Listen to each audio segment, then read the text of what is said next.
18 апреля в 6-7 вечера Булгаков прибежал взволнованный в квартиру на Большом Ржевском. Он лег после обеда, как всегда, спать, но тут же раздался телефонный звонок. И Люба, его жена, подозвала его, сказала, что это с ЦК спрашивают. Михаил Афанасьевич Булгаков? Да. Сейчас с вами товарищ Сталин будет говорить. Что, Сталин? Сталин? И тут же услышался голос с явно грузинским акцентом.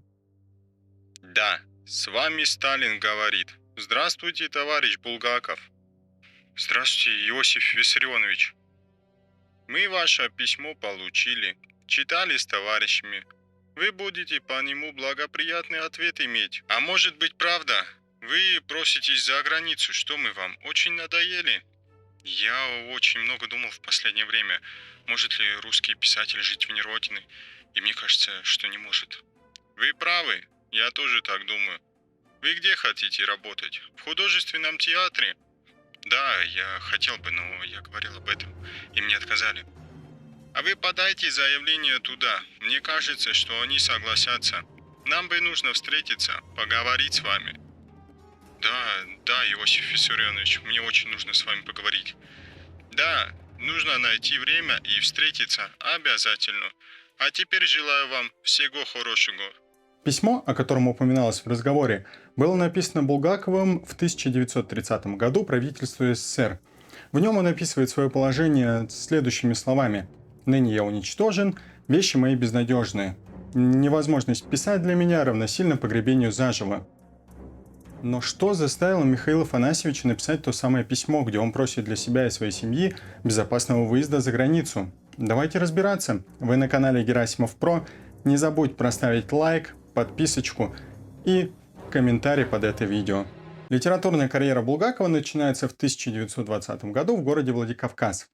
Там его революционные пьесы пользовались огромным успехом, но в 1921 году ему припоминают службу в добровольческой армии и выгоняют из театра. И, опасаясь ареста, осенью 1921 года он переезжает в Москву.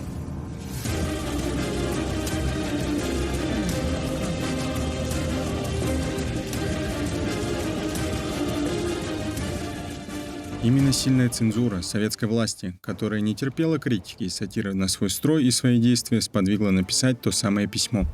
Уже через несколько дней после разговора со Сталиным он получил работу в Московском театре рабочей молодежи, а 10 мая Булгакова зачислили в Амхат.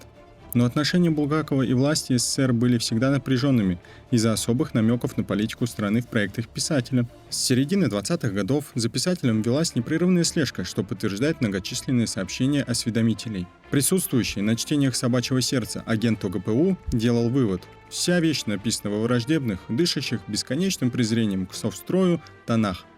ОГПУ с самого начала знали о разработке Булгаковым над «Мастером и Маргаритой».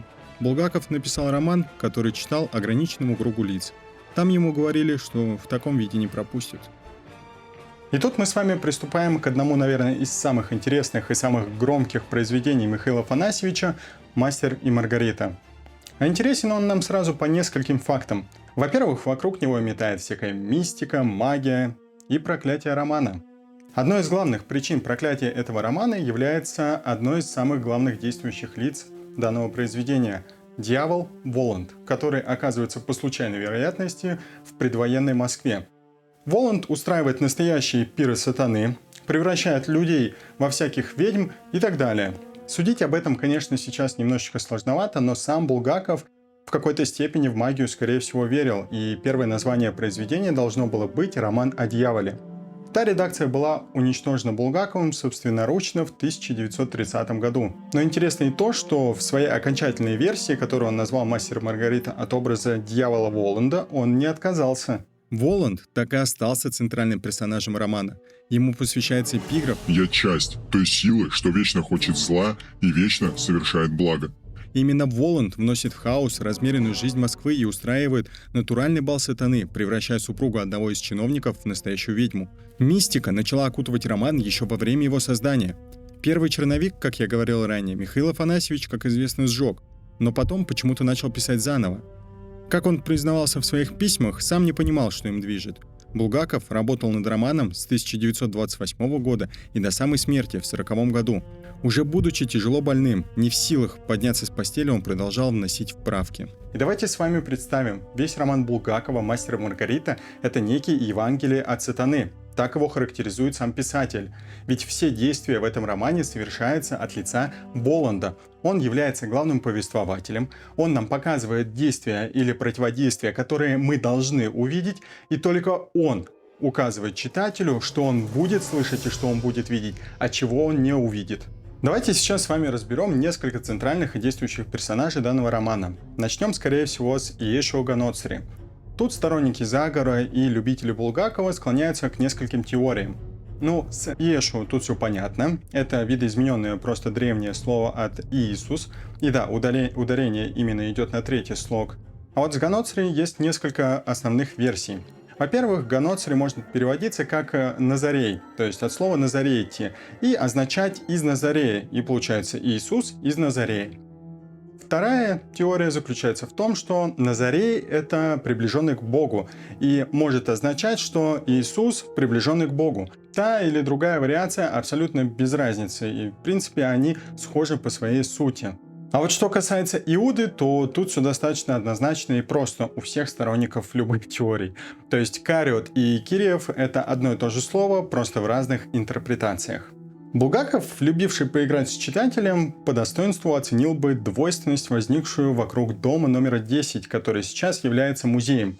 Там сейчас у нас открыто сразу два музея, и заключается эта двойственность в том, что люди, приходя в один, не понимают, в какой конкретно они попали. И сейчас, даже если вы поставите это видео на паузу, пойдете искать в интернете эти музеи, то фотографии будут перепутаны. То есть найти достоверный источник по фотографиям из конкретного музея достаточно тяжеловато. В этом музее как раз таки располагается нехорошая квартира, бывшая коммуналка номер 50. А вот в соседнем подъезде располагается Булгаковский дом. И он является как бы на виду, он как бы притягивает свое внимание людей, отвлекая от самой настоящей нехорошей квартиры, где, по словам работников и посетителей этой квартиры, можно услышать какие-то голоса, шорохи и перешептывания, особенно по ночам. И как же, говоря о Булгакове, в наше время мы можем обойтись без частички магии? В этом музее был заведен кот по имени Бегемот. Да, и самое интересное заключается в том, что в первый день своего появления Бегемот просто вышел из комнаты Булгакова и пошел в нехорошую квартиру. И туда он ходил каждый свой день, который находился там. Сотрудники пытались его оттуда вытащить, но Бегемот им царапал руки. Да, это не просто так. Ну и помимо того, что он был участником романа «Мастер и Маргарита», он также в жизни поучаствовал в детективе. Как-то раз, по словам очевидцев, его забрала какая-то женщина на улице, и кот Бегемот пропал. Да, его не было несколько дней, его искали всем миром. Но потом его нашли прохожие возле здания, где располагалась нехорошая квартира. До сих пор неизвестно, кто и зачем похитил кота Бегемота. Но и голоса, и странное поведение кота не так впечатляют, как находка, которую сделали при обустройстве музея. В такое совпадение верилось, конечно, с трудом. В подвале все того же дома номер 10 нашли голову. Не настоящую, к счастью, а чугунную. Откуда она, как она попала в подвал, почему ее не нашли раньше, все это объяснить так и не смогли. Теперь голова Берлиоза по праву считается самым мистическим экспонатом музея и занимает место рядом со старым трамваем.